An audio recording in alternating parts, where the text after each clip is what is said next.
خوشحالي او خفګان د ژوند یوه برخه ده. په ژوند کې به کله خوشحالي وي، کله به خفګان وي، خو مهمه خبره دا ده چې په یاد یې ولرئ که خوشحالي وي نو هم امتحان دی او که خفګان وي نو هم امتحان دی. ته په ژوند کې توازن ساته، هر څه به آسانه در باندې تیریږي. خلکو ته خپل مشکلات مه بیانوه.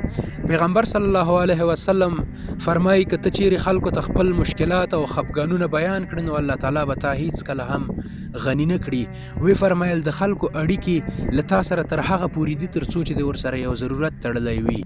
نو د خلکو په مخ کې خپل مشکلات مه بیانوه، که نه نو الله تعالی به دې هیڅ کله هم غني نه کړي. وی فرمایل ته خپل مشکلات خپل رب ته ووایه، هغه لیدونکی اوریدونکی دی.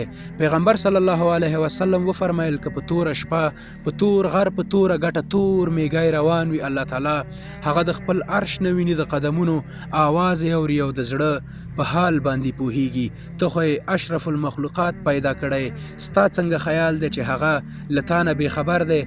نه، الله تعالی خپلو بندگانو ته هر څه ورکوي که د هغو پکې خیر وي، خو په خپل وخت یې ورکوي. صبر وکړه. صبر هغه خزانه ده چې هیڅ کله د غورځېدو ته نه پرېږدي، نه د چا قدمو ته او نه له چا د سترګو. السلام علیکم.